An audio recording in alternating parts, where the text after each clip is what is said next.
Okay, thanks so much. Lisa? Well, I want to officially welcome everyone to our webinar tonight. I'm Lisa Carlton. I'm the CEO and founder of College Matchpoint, and I am super excited about tonight's webinar. We started out with being College Matchpoint, and we now also have a service called Career Matchpoint, which we've had for about the last 4 years. And I'm just so excited because we've been doing this work for a couple of years with Career Matchpoint, helping students and recent grads launch their careers. And there's a few things we've learned. We've learned that there's not a one size fits all. Every student is different, which is super similar to our college work. And that students need plans, and those plans need to have targets. And then it can be difficult for parents to coach their own students. And Bob and I know this both as in our professional life, but we also know this as parents. We certainly have had to, or had the opportunity, I should say, to engage people to help with our kids. And I especially want to say that this is really fun when I looked at the list of people joining us tonight, to see so many families that we've had the opportunity to work with, some of you many years ago, and to see your names on the list was just really fun. And then a lot of new people that we don't know as well. So welcome. I think we have a great program for you guys tonight. If you have questions, I'll kind of moderate the questions and answers. Feel free to put those in the question box, and we'll be happy to address those. But welcome. We're so glad you're here. Thanks for joining us. Great, so thanks, Lisa. So our agenda for this evening is to start by framing the current landscape. There's an asterisk next to that because that's as of 6:30 on May 21st. We're finding that changing so often for students, be they freshmen, sophomores, juniors, or seniors in college. We want to review 5 strategies. We've heard from so many families a sense of what should I do and what should I be doing with my students, to discuss what's the same and what's different by graduation year. The activities that a freshman should be engaging in are very, very different from the activities for a senior. And then finally, at the end, to capture some of the questions we haven't been able to answer during the call, please feel free to share those with us as we go. I also want to welcome our 3 career mentors to this webinar. These are 3 of the 4 folks that we have, and what we found, as Lisa said, in our work over the last several years, is that it's super helpful for a college student to have a guide on the side, an exemplar, someone who can share their own experience, both in a specific domain area, but also in their own experience in the launch of those individuals' careers. And so over the course of the webinar this evening, Carter, Jackie, and Hannah will each be sharing their own experience in the hopes of trying to give you some guidance in your work with your own students. As a reminder, on June 8th, we're hosting a webinar for college students. The link is both here on the slide and it's in the chat window. We're excited to dive deep into working with students about building their plans and to help them gain some of the experience they need to navigate the career launch process this summer. And we'll share this link again at the end. Now, it's not surprising that COVID-19 has changed so many different things, and we hope you and your families are well. And we're grateful for any of your family members who are on the front lines of responding to this horrible pandemic. But they've certainly changed radically college students' present and future plans. In January, many college students were looking at the best launch pad for careers in years, if not decades. College students were looking at internships that had been confirmed and that they were excited about. For some of the juniors at that point, they felt like they were the perfect audition for the job they hope to get when they graduate from college. And in many cases, graduating seniors felt like they either had jobs wrapped up or they had opportunities that they were targeting directly. In the span of 3 months, that launch pad has changed dramatically, if not had a significant U-turn. Gallup did a recent survey and found that 3 out of 4 college students have watched their plans change radically just in the last 2 months. In some cases, internships are being shifted to virtual internships. but that's less than 40%.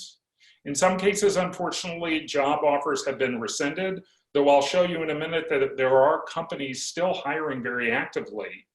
And in some cases, students who had worked to set up opportunities for this summer have had to scramble to change those plans. Now, the one thing that we've noticed, and we hear this from Handshake, which is the company that provides the largest job board for college students, is that 70% of students who are pursuing careers or internships have begun to look outside of their preferred role and or their preferred industries. And this evening, we'll hear a couple of examples of career mentors who launched, and that launch was multi-stage and has changes between roles and industries from what their undergraduate major was to the career that they ultimately launched in. A reminder, less than 30% of college students get their first job in the major that they chose during college. Now, I mentioned before that industries are still hiring.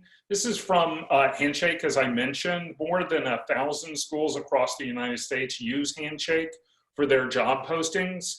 Handshake keeps an updated list of the companies that are hiring. And two things they've noticed: there are now over 500 companies hiring college students on Handshake. And two, the industries have changed, and as a result, students who were focusing on that product management associate job at a small startup are now refocusing on large technology companies.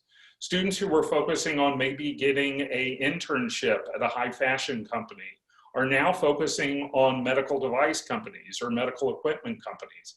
It's not to say that opportunities aren't there, but it is to say that there have been radical shifts. We've already begun to see students who had an interest in education but had chose a different major begin to prioritize education as an area they're focusing on. And then finally, not surprisingly, biotech hiring has skyrocketed, not just in terms of people whose major is related to biotech, but people whose major might be different from that, but they want to play different roles within that industry, okay? In terms of changing students' present and future, it's also changed the role that job or internship plays in their overall life. I don't have to tell you as parents of students just how challenging the transition back home has been, taking online classes have been.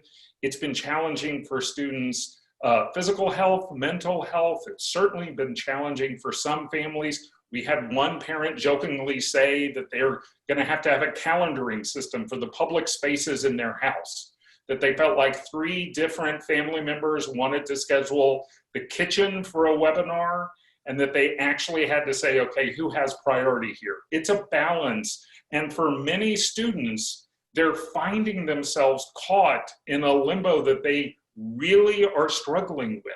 They went off to college and experienced a sense of independence. They're now back home and they're juggling a sense of being dependent on mom and dad, but being dependent on them in ways that are too familiar with high school and not enough familiar with what the student had in college or what they hope to have when they launch into that career. And so one of the things that we want to do as a starting point is on this webinar, give you some models to consider of career launches. So you take your head for a minute away from the student who's in your house and try to see some models for different individuals who've launched over the last several years from college or grad school into their career.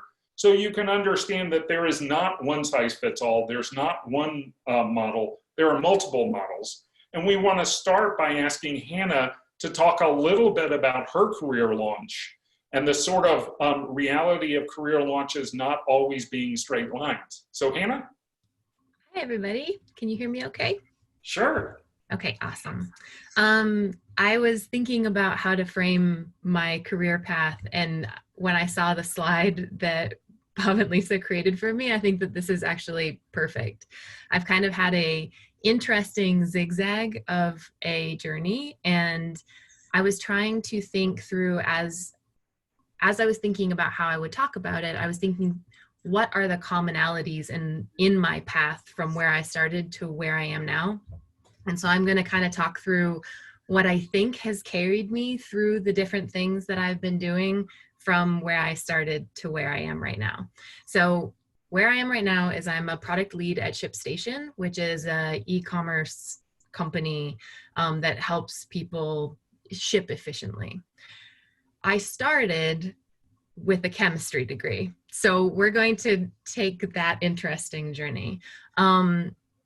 The common threads that I kind of picked out for myself is the things that I've always really enjoyed and the things that I feel like I kind of have an aptitude for are problem solving, communication and empathy, and a desire to kind of create structure and liking process and planning. So those are things that I've always just kind of been drawn to.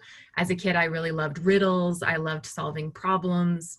I still really like puzzles. I taught swimming lessons when I was younger, just to get to work with kids and get to interact with other people. And my parents really like to tell stories about how I meticulously scheduled all of our family vacations. And in each of those activities, I see little chunks of those different little threads. So going into school, I was really interested in math and science. And I ended up following a path into chemistry and ended up going to grad school for chemistry as well, but fell in love with chemistry education. So my first pivot was going from thinking I was going to be a chemist in a lab to envisioning myself in a place where I was teaching chemistry to people. It allowed me to do some of the things I like to do and included fewer hours of sitting alone in the lab. And then as I left school, I got a job as a laboratory coordinator, which allowed me, I worked at a university, I got to work with a lot of people, I was teaching, but I also had a lot of problem solving and planning that I needed to do in helping all of the people that I worked with be successful in their jobs. I really enjoyed it. And it was one of those few options that I felt like I had with my career. You know, I had been in a university for a long time, so I knew that lab coordinators was a role that existed. But beyond being a chemist in a lab, being a teacher of some sort, either at a university or at a high school, or working within that university system, I didn't really have a lot of understanding of what options were out there for me. And so during my time there, I ended up going to a science society meeting, a chemistry society meeting, and they had a job fair. And I ended up having a conversation with a small startup from Austin, Texas, and they built online homework software. And it really kind of threw me because it was an entirely new space and a new opportunity where they were looking for people with my skills. And so I moved to Texas and started working for a software company. And the cool thing about that experience, I was still doing chemistry. I was writing chemistry content using my chemistry skills. But I got to be adjacent to software managers and software developers and this whole new process of software systems that I had only very peripherally understood before. And it got me really interested and really excited about the different roles that existed in that space.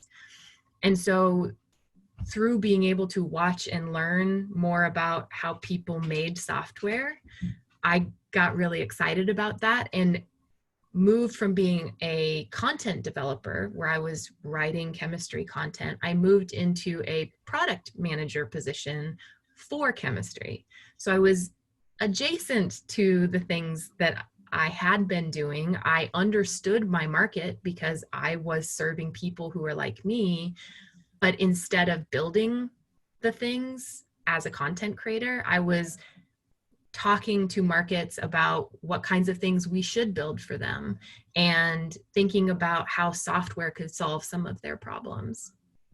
And from there, I've moved into different roles in a software team. I think product management hits all of my aptitude buttons. I get to solve problems every day.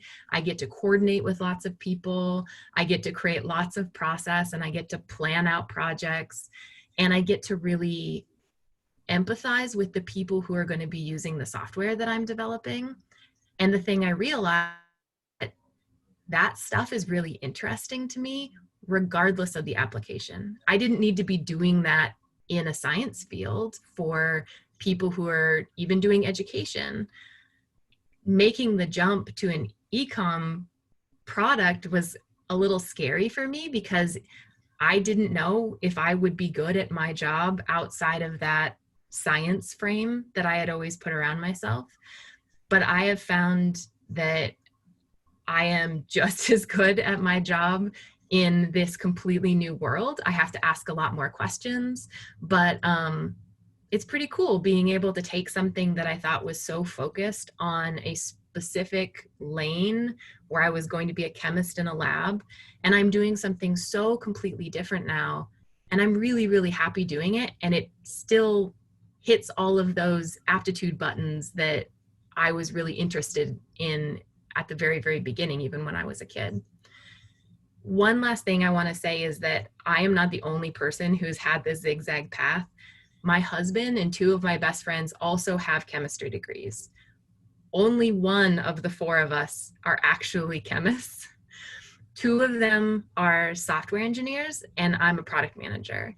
And so those skills of problem solving and critical thinking about things are really transferable to other areas in other worlds that I didn't even know existed when I was in school. So that's a little bit about my journey. It's been curvy, but it's been really fun, and I've learned a lot, and I really love what I do.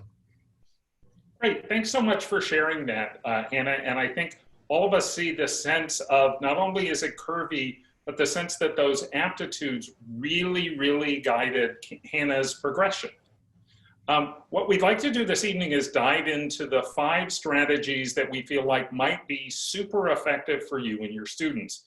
And those 5 strategies are embracing a growth mindset, as Hannah said, using aptitudes and motivators as your guide, a real focus on skill building, which we feel like is what this summer should be all about for all 4 grades of college, building out your personal brand and network, and then finally having a plan and tracking your progress.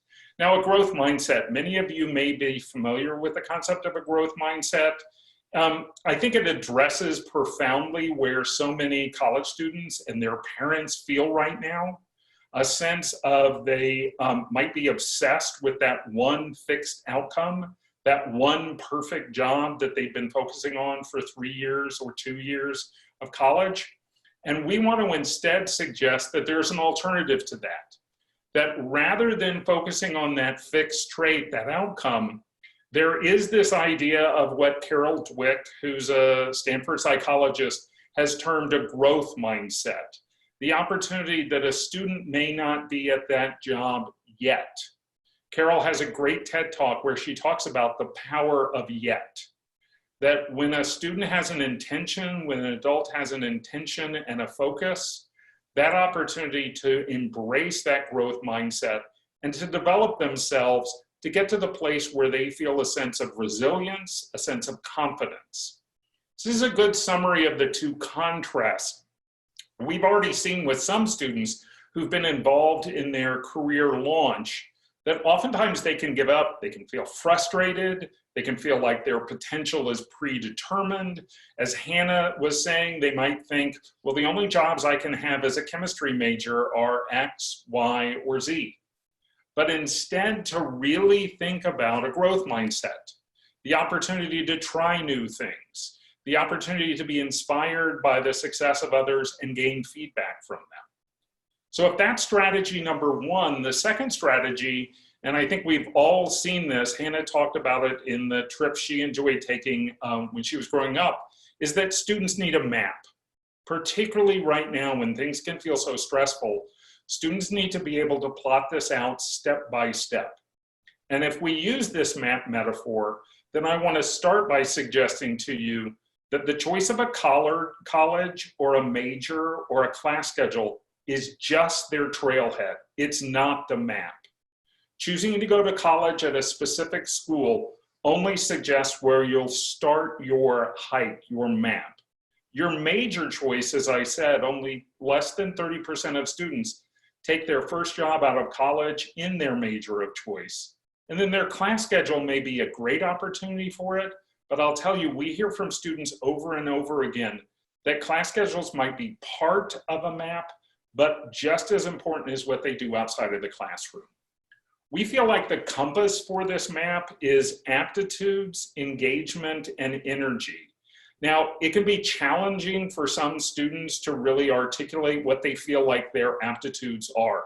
Some of the families who worked with College Matchpoint over the last several years, we utilize a tool called U-Science. That's a particularly helpful tool to help a student reflect on what their innate talents are, those aptitudes that Hannah talked about. And then to also look at what motivates them. A sense of empathy, a sense of organization and structure. We really feel like using this as a starting point can be foundational for a student who may feel a sense of that fixed mindset, that I really don't have the skills, that my major really doesn't fit the jobs that are hiring right now. The second tool that we found particularly useful is a tool from a book called Designing Your Life. And we really feel like rather than a student aspiring to be excited or energized by an activity, it's super important for them to reflect on the last semester or the last year of college and to try to get a sense of where do they feel most engaged? What were the activities where they felt almost in the flow, that they really were utilizing those aptitudes? And then frankly, where were they energized? We oftentimes find students say, while these are my aptitudes, I'm really not energized or engaged when I utilize those aptitudes. And then the final piece, and this is maybe the wonkiest part of the tools, the map is frankly oftentimes around the job you want. So we've worked recently with a student who was a English undergrad major, and yet she determined midway through her senior year that she really wanted to go into marketing and be a research analyst. It's a great job with wonderful opportunities, but she felt like I need to go back and get a master's of business. And instead, what we tried to look at with her are what are the common tasks and technology skills that you need to have that job? And quite frankly, you being prepared to utilize those skills or tasks from the beginning are infinitely more important than the major on your resume. So that brings us to the next item, which is strategy number 3, and that is encouraging students to focus on developing transferable skills. Now, they're able to develop these skills in a host of communities that they're a part of. It might be a club or fraternity or sorority at school. Might be a class project, but we feel like it's not just participation, it's not just involvement. A student needs to walk away from those opportunities with tasks and projects that they've initiated. So many of us as adults may be familiar with this, but we oftentimes find that it's particularly helpful for students to understand the distinction between soft skills, hard skills, and then finally, the importance of projects and portfolios. Now, on a recent webinar with different hiring managers, one of the things they pointed out is that students oftentimes are confused about the necessity for having technology or data hard skills. This isn't just for a job like Carter's as a data scientist. It's in fact important for students who are pursuing almost all jobs to have hard skills in technology and in data science. And then soft skills are those interpersonal skills, how they work in a team or on a task. What we really want to stress to you this evening is that it's imperative that a student be able to point to the tangible examples of utilizing those skills. And that increasingly employers want to see an outcome from that project or task that they can link to, ironically enough, often on LinkedIn. But they want to see that that college student is ready on day one to contribute in that role. Now, this is a link of list of LinkedIn's most in-demand skills for college grads. This is as of February. I'd like to point out two things. These soft skills, oftentimes we work with students who say, I'm just not an extrovert. I just don't feel like I work well in crowds, or that I have strong social perceptive skills. Or conversely, I'm an extrovert. I'm really, really not good at adapting. And so developing these soft skills are crucial to employers. But then these hard skills, we oftentimes see students say, it's the middle of my sophomore year before I've really realized where my aptitudes and job opportunities intersect. And so what we want to do now is have Carter talk a little bit about his own experience from a college major that went one direction to his efforts to develop transferable skills and how it drove his career launch. Carter? Sure, thanks, Bob. So, unfortunately, I was also a chemistry major. So hopefully there's no trend here. I don't think Bob did it on purpose, but I think what there is a trend in is problem-solving disciplines and laying an excellent groundwork and foundation for building, those hard skills that, that are going to be what stand out on a resume. So I spent, and also another difference is, and I was a chemistry major, but I hated chemistry. I sort of fell into it after I dropped another major when I learned I couldn't do sports my full 4 years as a nursing major. And I just could not foresee myself at all going to graduate school to get a master's or a PhD in chemistry. So I started thinking about, okay, what can I do? What are good skills to have out in the marketplace? And I sort of latched on to an economics professor who was really big into analytics and econometrics, and he sort of steered me in a direction, and I just started taking as many math and economics courses as I could, with still being able to graduate in 4 years, because I also knew that I didn't want to be in school anymore. And so, like chemistry alone, or any problem solving STEM discipline, or, even ones that require, more critical thinking, really any college degree these days, especially at a liberal arts school, is going to be, really focused on critical thinking, problem solving. And so I ended up just taking as much, it didn't pad my GPA and it didn't help me at all, but it was pretty hard. But I took all these like tough classes, problem solving classes, where they were really trying to think. And so I think, and then when I got into my first job at working for a software company doing marketing, I found myself being able to, never having taken one marketing class, mind you, being able to attack problems in a systematic way and understanding that. And, as I got more interested in those types of things, I said, okay, now how can I build up now a hard skill? What's going to be something that I can transfer to get, these jobs that I see, you always hear about, like, oh, data science is the sexiest job, or, how can I attain this? So I, did some research and found, like, okay, these are the skills you have to have: statistics, or the understanding. So I, made sure I was brushed up on all my statistics from college. And then the next one is a programming skill.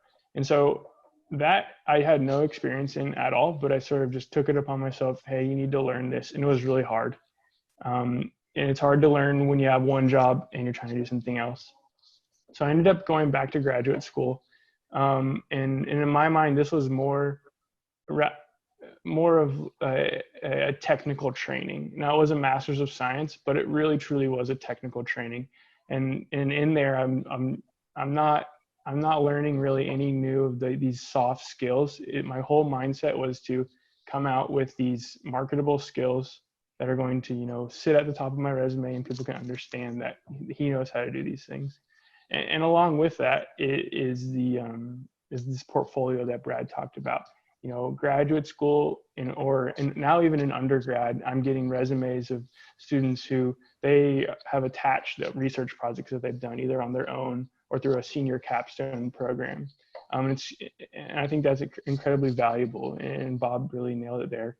So, building out those skills in the portfolio sort of set me up to, I wouldn't say pivot because I was already in the analytics world, but it was, reach that next level of job, the sexy job, the one that I actually wanted, even though it took, a decent amount of time and effort, it was those skills and understanding, what I needed to do to get to the next step. Plus the framework that I had set as an undergrad, really helped me get there.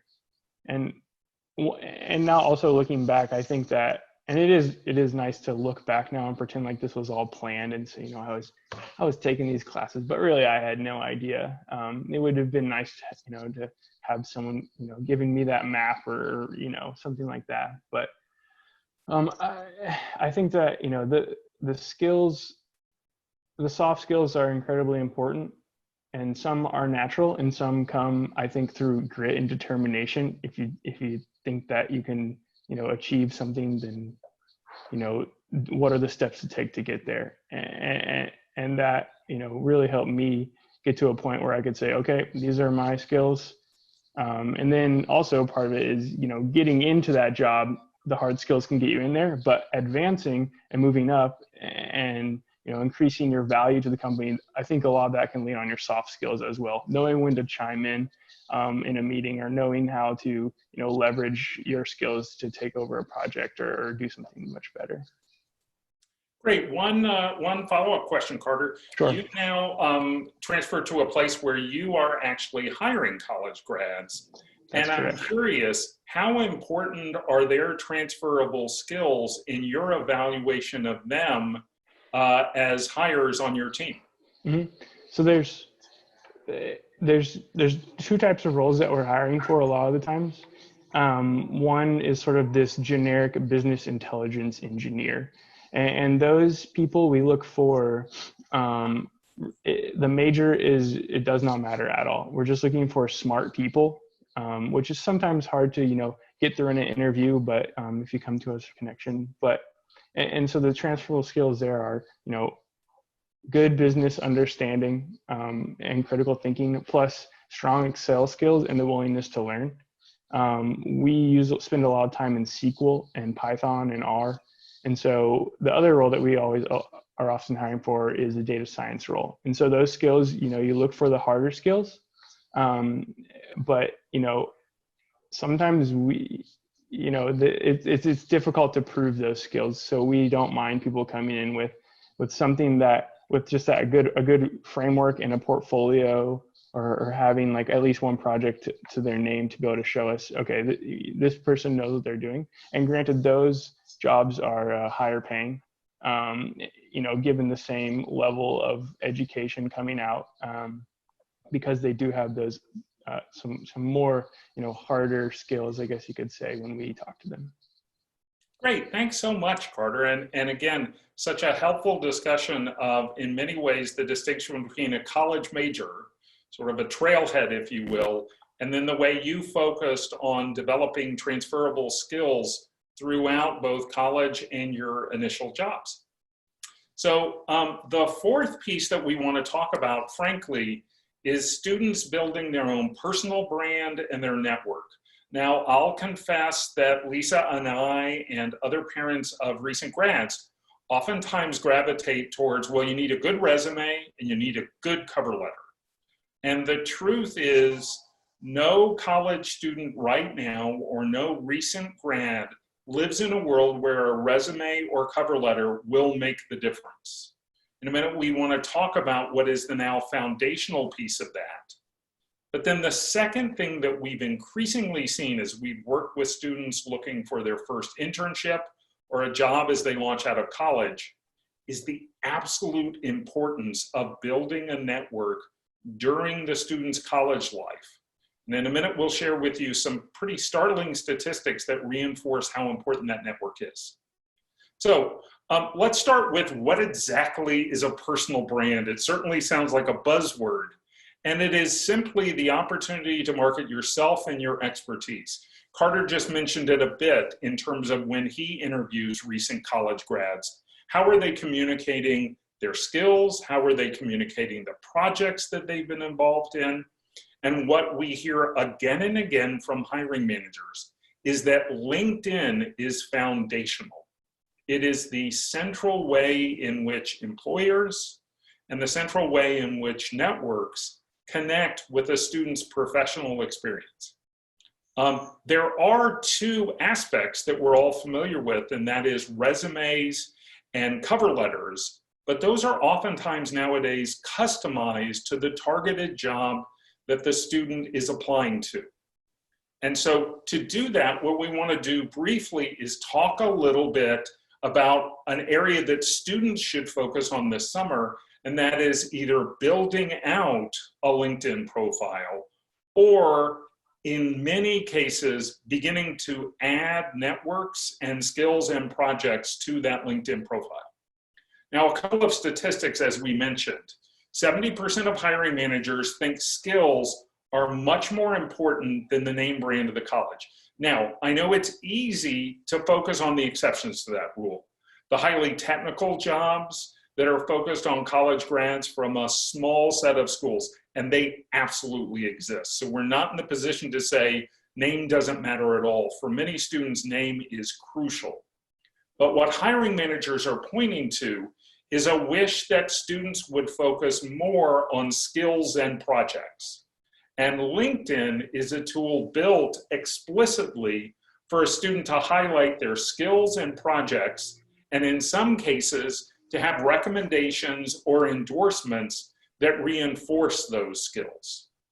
So let's talk a little bit about alumni networks. We often say to parents and students as they're considering colleges to apply to, that college students are really getting three core aspects from a college education. One is a rite of passage. Jackie, who's still on the call, Carter, Hannah, all had experiences in college that profoundly changed who they were as young adults. The second thing that they're buying is a confirmed set of skills, that college or university is able to say, Carter does have these skills. But the third thing, and what one parent recently said to me has the highest ROI in terms of investment, is the alumni network. 58% of internships come sourced from the alumni network, and 36% of first jobs come from the alumni network. It's the most common source. And I think those of us that have been hiring managers in different parts of our life are very well aware of the fact of sort of a trusted contact from someone you know and trust versus being in many ways almost spammed by job applications that come through job boards. And so what we want to stress to you and to your students is that having a LinkedIn profile is a good start, but having a LinkedIn profile with 2 connections is not a LinkedIn profile. That it's super important for students to understand how to navigate in LinkedIn. And it's a little ironic to say that. Jackie and Hannah's and Carter's generation has spent their entire life in networks like Facebook or Instagram. It really is common to them, but navigating in a LinkedIn network environment and communicating with people who you want to connect with is a completely different universe, and something that we've found in the last several years as we work with students. You almost have to train students on how to communicate within LinkedIn. Now, given all this, I think the central question is, are the next 3 months a lost summer? It has the end of this semester and the changes from the summer become so overwhelming that students are looking at this and saying, I'm really not going to be able to get anything done career-wise this summer. I'm a senior in college. I still don't have an opportunity I'm excited about. And as a result, it will be fall before I can engage. I'm a junior and I had an internship lined up. We can see the fact that students are tempted to say, I really don't see the impact I can have. And what we found from our work with students is that it's crucial, particularly in the time of uncertainty, for them to have a plan that is detailed and has some accountability and some outcomes to it. So what we want to start with is hearing from our last career mentor, Jackie Hutchison. And Jackie's going to talk a little bit about how she utilized a plan as she launched from Loyola Marymount to a series of jobs along to her target job. Jackie? Awesome. Thanks, Bob. Can you hear me? Sure can. All right. So I was not a chemistry major, but pretty close. I studied health and human science at Loyola Marymount in Los Angeles. And it wasn't until my my senior year in college that I had always known I wanted to work in medicine and healthcare, but there's so many career paths in the healthcare field. And so I reached out to Career Matchpoint and sort of utilized their services to help me figure out which career path was best for me. And so, like Bob mentioned, did a series of different assessment using different tools to help sort of identify my strengths, my aptitudes working in a professional environment, and how I can pair those with my passions and my interests to create sort of the fulfilling career that I could see myself doing for the rest of my life. So I worked on, like you said, my LinkedIn profile, cleaned up my resume a little bit, and I would say the biggest thing for me was connecting with my alumni network from my university. I was able to do informational interviews, learn a lot more about the physician assistant career, which was the path I'm hoping to fulfill. So I graduated 2018, and I moved out to Philadelphia. I did a volunteer year working in a community hospital as a patient care assistant in the intensive care unit. So a lot of my duties were working alongside the nurse, feeding patients, bathing them, taking vital signs. And I developed a huge admiration for the nursing profession. And it was surprising because I thought I had, picked this PA career and I thought that's where I saw myself and that was what I was going to do. And I was going sort of headstrong down the PA path. And I come across nurses working alongside them day in and day out and sort of hit this fork in the road. Like maybe I want to pursue nursing school. And so I talked to many, friends and mentors about this dilemma that I was facing. And they said, have you ever spent time with a physician assistant, a PA, the career that you can see yourself doing? And I said, I've talked to them over the phone, especially alumni from my university, but never shadowed them. And so I set up a few shadowing dates at the hospital where I was currently working. And that was, a game changer for me. I really saw myself as a PA and a lot of the stuff that she was doing in the emergency room, I thought would be a fulfilling career for myself. And it was combining my passions and my strengths. And so I think that was very reassuring, spending time with people who are working in my dream job and being able to picture myself in that field. So my volunteer year ended working in the intensive care unit, and I decided that was a little too intense for me. Like it was a lot of end of life care. It was a lot of emotionally draining work day in and day out. And so I knew healthcare field was for me, and I wanted to get a little bit more work experience before applying to PA school, which again is a 2-year grad school program. So I was looking for a different field to develop sort of new skills and learn a little bit more about the healthcare field. So I fell in love with the city of Philadelphia. Even coming from California, I knew I wanted to stay out here. So I found a new job at McGee Rehab Hospital in their outpatient clinic. So working with physical therapists who are helping patients with spinal cord injury learn to walk again. And it's been super fulfilling job to, be part of this rehab team where people have been told, you're going to spend the rest of your life in a wheelchair, and here they are walking independently. So again, I knew I loved working in a team where we're helping people, achieve a common goal. And again, I was tested because I'm working alongside physical therapists, and I thought, maybe I should go to physical therapy school. I love what they're doing. I love, watching patients overcome adversity like they are here. And so again, sort of had to do a self-reflection and refocus and remind myself of the reasons why I've been so attracted to the physician assistant field and and why I think I could excel there. So I applied last cycle to PA school, applied to 5 or 6 schools, and I was rejected from all of them. And so this made me think, when Bob was talking about this growth mindset, is rejection hurts, but like, how can I make my application stronger for next cycle, right? Because I know I've been tested, I know this is what I want to do, but how can I, make my application stronger in the upcoming years?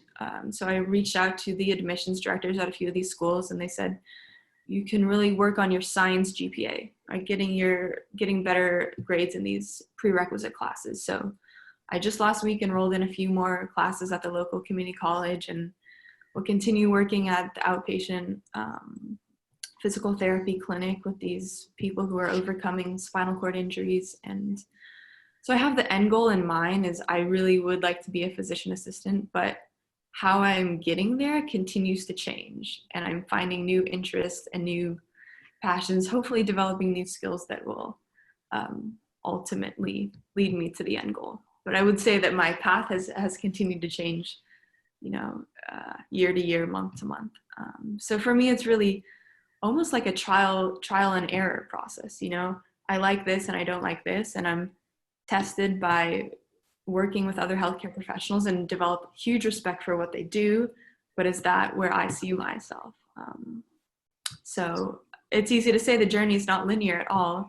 I think everyone can attest to that, but I love where I am now, and I have my sights and the end goal, but how I'm going to get there, it's still in the works. Great. Thank you so much, Jackie, and thank you so much for your work that you do with patients every day. We want to talk briefly about the difference in focus by year. So for those of you that have students that just completed their freshman year back at home, we want to encourage you to follow what Jackie talked about a little bit, and that is the impact of an informational interview. We actually have some students who've said, I need a goal this summer, so I'm setting a goal for how many informational interviews I'm going to do. We also think that there are tremendous opportunities for skills development, and in a minute, we'll share with you a fairly significant list that we've pulled together. And then finally, this summer, the students need to be articulate in what their fall plan is. Now, for those of you that have a sophomore at home, the emphasis is really on skills, and I think Jackie and Carter both have pointed out that there are tremendous online opportunities to develop skills and even to be involved in projects. In terms of internships, there actually is a growing number of internship providers that will help match students and families with internship opportunities. And then finally, for sophomores, really focusing on the beginning of expanding their LinkedIn network. Now, for those of you that had juniors home, we oftentimes find that the summer between junior and senior year of college is the year that they're auditioning for their career launch. They're involved in an internship or in a project which hopefully will prove out those transferable skills. And we really encourage students who are between their junior and senior year to look at this summer as the opportunity to activate that alumni network, to set yourself up, as Jackie talked about, to really have an active alumni network. And then for those of you that have seniors at home, to really understand the importance of a network versus simply saying, today I'm going to apply to 80 jobs on Indeed or on Monster. And for students to become prepared and adept at online interviews. We find nowadays that it can be challenging for students to feel comfortable in interviewing in an environment that is explicitly Zoom for every interview. We want to touch on 2 things before we wrap up with questions. The first, Jackie talked about the power of informational interviews. A recent study pointed out that a student is 4 times more likely to get an internship from an informational interview than they are from a job listing. And these are so crucial to expand a student's network. And as Jackie said, when she shadowed the physician's assistant, to really deepen a student's understanding of a career. The second thing that we want to draw your attention to are these opportunities that we talked about. In your chat box, we have a link to this listing of opportunities. 60% of students in this past January, even before the pandemic, indicated they didn't feel prepared for their first job. And in a study released just yesterday, 32% of students suggested that they already have a summer plan in place. So almost a third of students have said, I know this is a huge change, but I need to get my summer in place, and it's a new plan. So on this listing, we include online classes at providers like Udemy, edX, colleges and universities, intern opportunities, and then the kind of service opportunities that Jackie pointed out. And we really want to emphasize that service opportunities can be a fertile ground to develop even hard skills, to play a role in data or in programming at a nonprofit who sorely needs individuals with those skills. Now, we want to remind you of the student webinar in June. We're excited to talk with students about them building their own plans. And Lisa, I want to ask you, are there questions that have come in during the webinar that we can tackle? Thank you, Bob. And I realized that at the beginning, I failed to introduce Bob Carlton, who is the founder of Career Matchpoint and who has done a phenomenal job, years of experience hiring and mentoring people, and has really brought all this together. So thank you, because this is fantastic and such a great panel. I'm excited. So we have some questions. And the first one is, can you talk a little bit about boot camps and how those might be helpful and where students might find those and when they might want to utilize those? Absolutely. So boot camps are increasingly helpful opportunities for students to develop hard skills in an intensive time-boxed environment. So they oftentimes are 8 to 16 weeks. They're typically provided by commercial providers, though increasingly colleges and universities are offering boot camps. Here in Austin, University of Texas at Austin is offering this summer 4 different boot camps through the professional education group at McCombs. Now, these boot camps offer 3 opportunities. One, for students to have a peer or mentor who's helping them through the boot camp. Think of the boot camps or the workout environments that all of us have been involved in when that fitness coach is really, really driving us to the skills that we want to develop. The second thing is all of these boot camps offer projects that students can refer to as part of their efforts in the boot camp. And then many of the boot camps offer some level of certification. Now, in terms of searching for boot camps, the first thing we'd suggest is to look for the specific skills that you're looking for. A recent search said that there are 1,600 boot camps for programming, the most popular boot camp topic. But if a student really wants to be a data scientist, they need to drill down to that skill set, or a machine learning expert. And so focus on the search. And then the second thing is try to look at the outcomes that boot camp is focusing on. We feel like for many highly technical skills, boot camps provide opportunities for skills development that a traditional college or university education just won't. And Bob, one other question on that. If you were thinking about it, at what point, if we were looking at freshman, sophomore, junior, senior, at what point would you say might be the ideal time for a student to consider a boot camp? I think realistically, between a sophomore and junior year is the perfect time to turbocharge those hard skills. I think it could accelerate a student who's already identified her area of focus. As Carter mentioned, he had a pseudo boot camp experience with that economics professor who really put him through the paces of developing that. That was once Carter identified it. I would caution, boot camps are not a great opportunity to try on a job, to discover, am I really interested in being a Python programmer? So oftentimes in a student's progression, that sophomore to junior year can be a great opportunity for a boot camp and a great opportunity to walk away with tangible projects. Thank you. Okay, we have another question. Can you give some specific examples about the difference in hard skills and soft skills? Absolutely. So hard skills, three things, typically are job related. So if I can go back up real quickly to just this job description of a marketing specialist, the marketing specialist has specific tasks and specific technology skills that are involved in that job.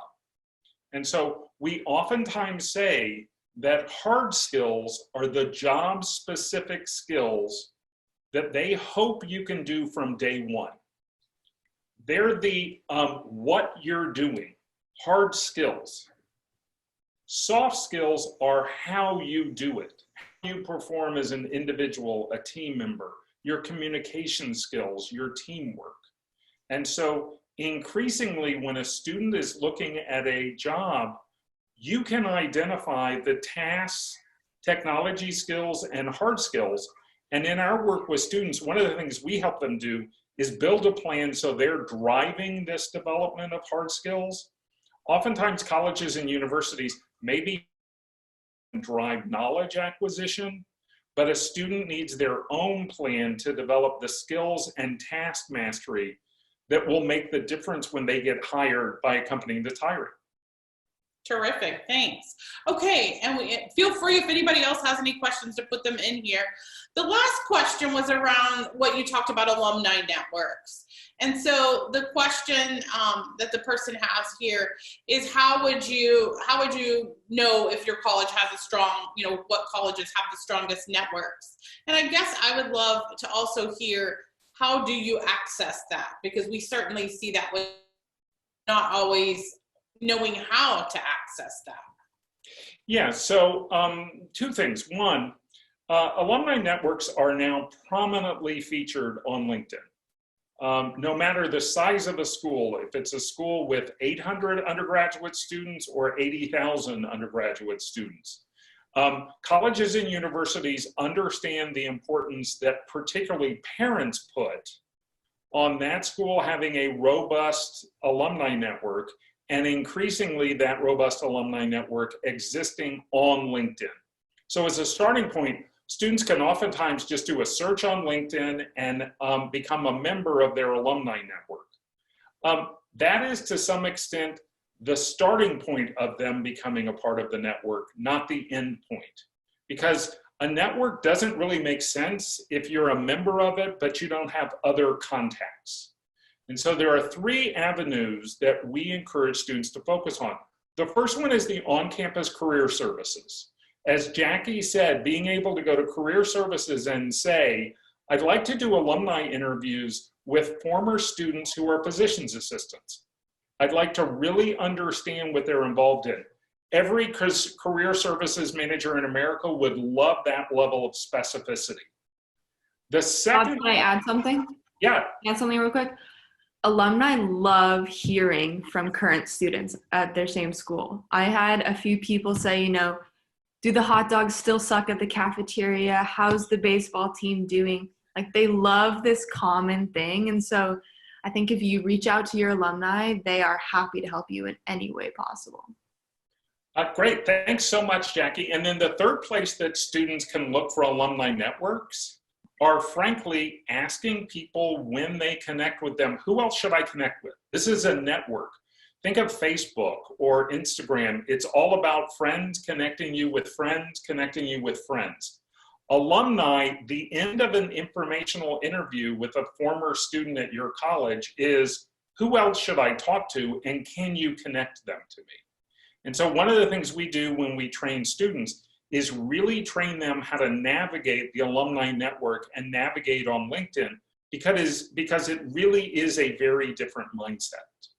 Lisa, any last questions? I actually have one last question for Jackie, if you're still here. Yep. Okay, so we've got on this call a bunch of parents. What would you say if you had to give just brief advice to parents, because you're a student who's had a parent with helping you through this?